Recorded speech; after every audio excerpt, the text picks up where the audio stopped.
Hello and welcome back to the Gemhawks YouTube channel. I hope you're having a beautiful day today. For the wire tutorial today here on YouTube, I'd like to share a design with you which is absolutely suitable for beginners. It's one of the first pieces of jewellery I ever made for myself where I felt I'd actually worked with wire, and it's before I really began to work with cabochons and with complicated weaving and the such. It's a suspended bead necklace. I'm going to show you that on the board in just a second so you can take a closer look, but I promise you it's absolutely suitable for total beginners to wire work.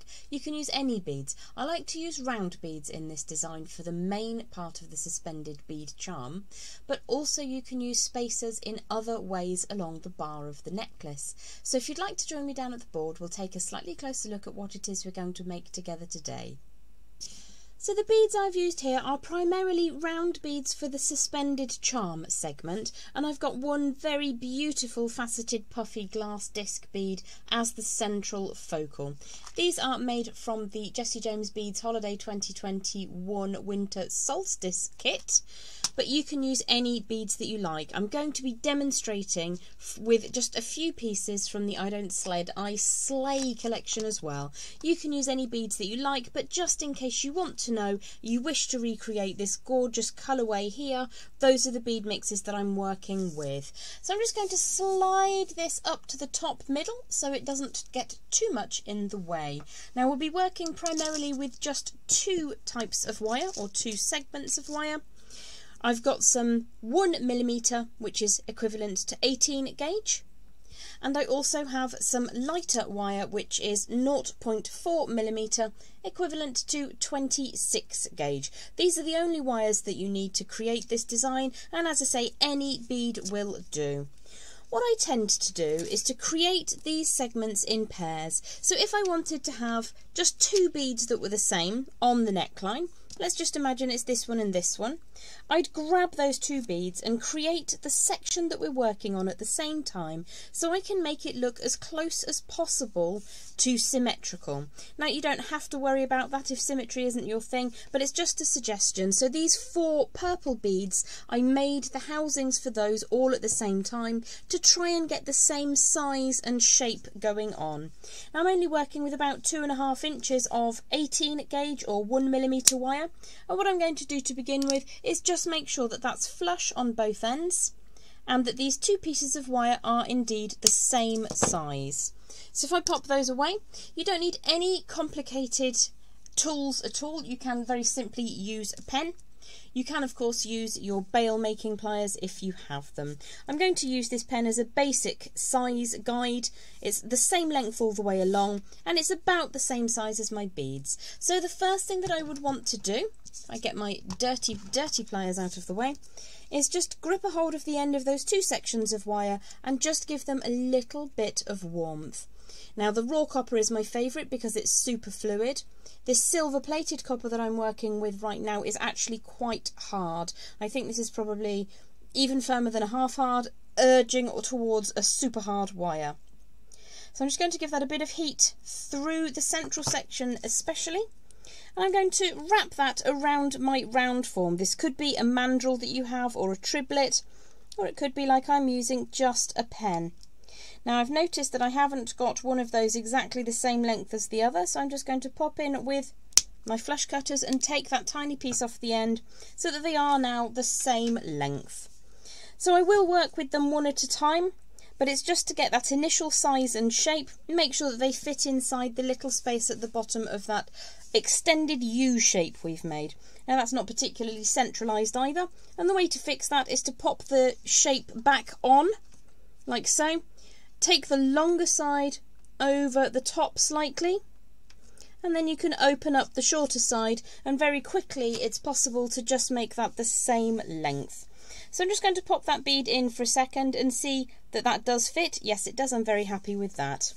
So for the main part of what you need to learn how to do, grab your round nose pliers. This is so easy, it will blow your mind, and I think it looks really effective.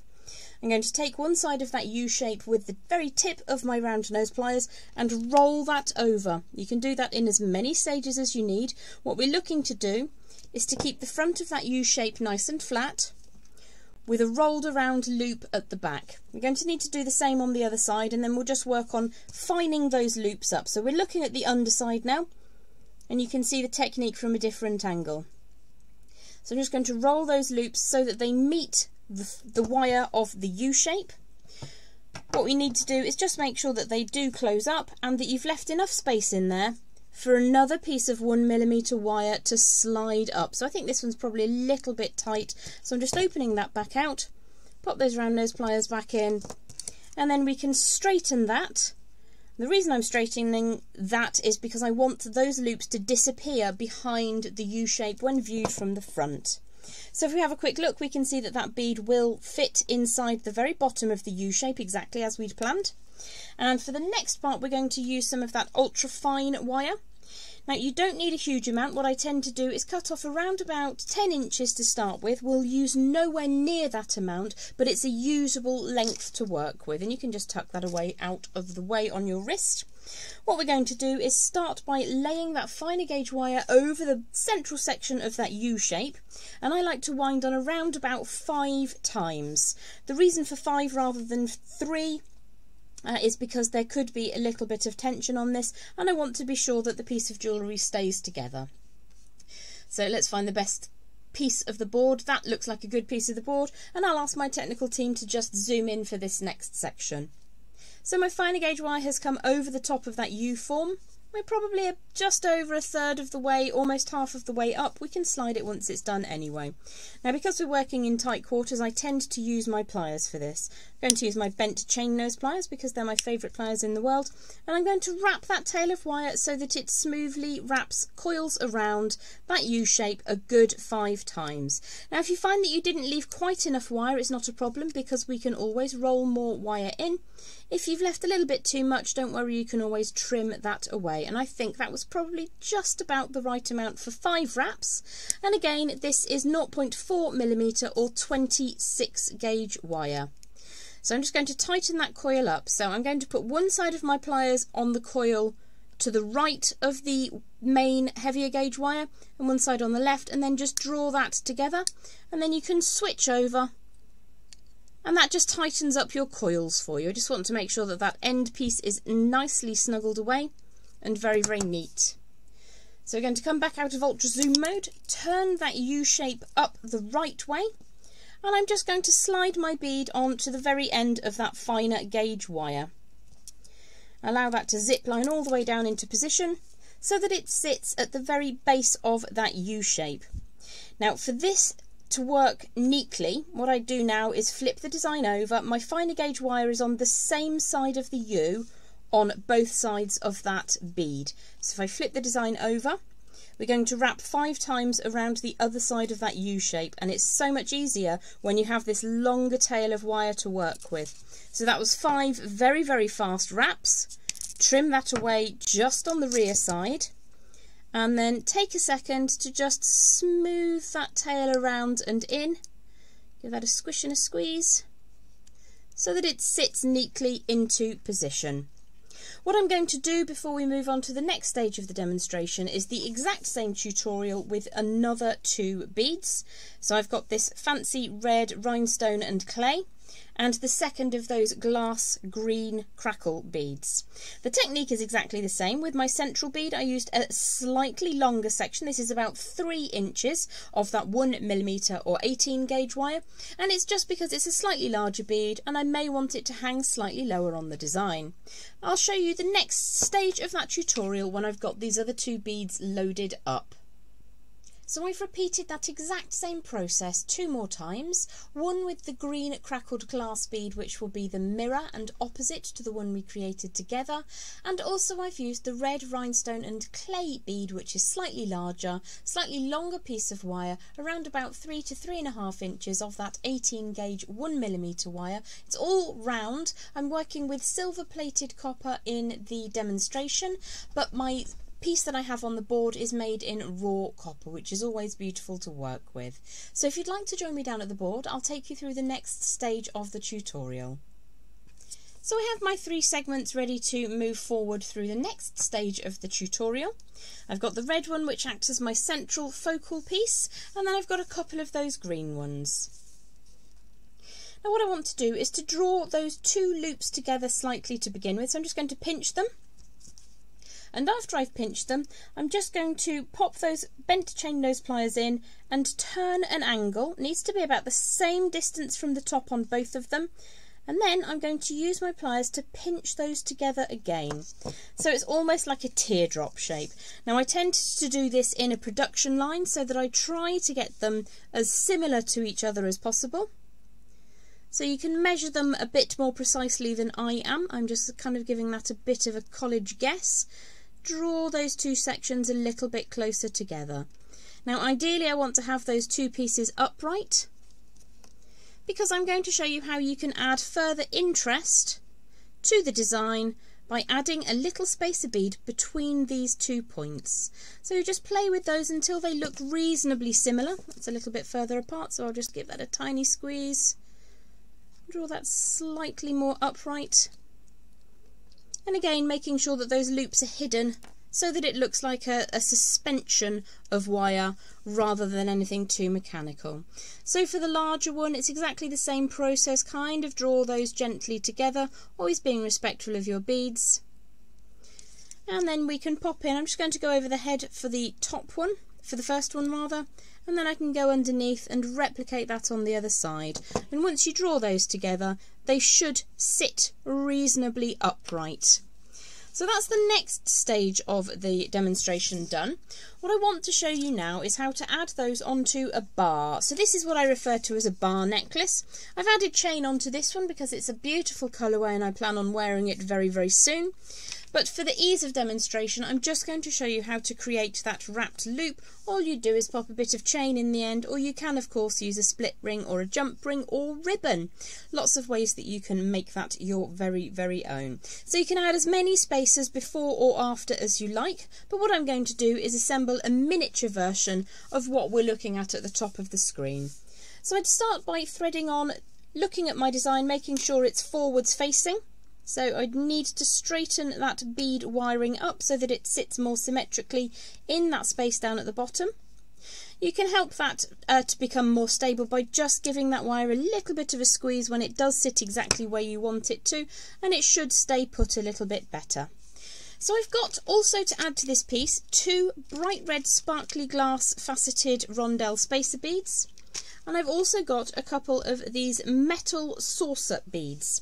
So I'm going to use the saucer beads in the space above the main suspended bead. And to do this, what we're going to do is put the first side of the suspended bead onto our hanging section. And then what I'm going to do is choose what I want to put on next. So I want to put one of these disc beads inside the top of that design. So I'm just going to tilt that forwards. Push the second loop over the side of that spacer. Very, very carefully take it back to the end and then loop that second loop over the surface of my hanging wire. So you can see that that sits quite attractively. I'm then going to add in one of my spacer beads. Next up, I'm going to use the main focal bead. So again, I'd put the first loop into position. Add the spacer I want to sit at the top of the design onto the hanging wire. Gently draw forwards with that second loop and just pop it over the top.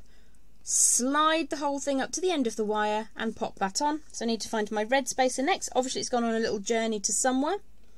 Pop the spacer bead into position. Just allow that to scooch out of the way. So first loop on.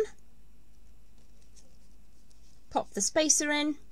Lift the second loop up over the top of that spacer, draw it back to the beginning of that wire, and then draw that second loop over the end. So if we pull that all the way down and just allow that to sit on the board for a second, you can see that the process is exactly the same. I've added some spacers between the loops at the top. You don't have to, I just think it looks really attractive like that. So what we would need to do now is apply some tension and pop a wrapped loop on the end. So that's how I want this little segment to look. So I'm going to estimate how much space there is between the last loop at the end here and the wrapped loop I'm about to make. Doesn't matter if it's not exactly symmetrical because you can allow some of that wire to bounce back out. So I'm going to draw that up quite sharply and then pop back in with my round nose pliers to create that wrapped loop on the end. Always harder to show on camera because it's right there above. So draw the tail of the wire all the way around and allow that to sit over the surface of the design. So I'm just going to pinch that so that the shape reflects the loop on the other end. What I need to do now is wrap the tail of wire around the core. And doing that without twonking everything onto the floor is always a challenge. So what I'd like to do here is replicate the number of wraps I have on the first side, which is 3. Draw that tail all the way around and over the top one last time. So on the back of my bar, I'm going to trim away that excess, look twice, cut once, put that in the scrap pot for later.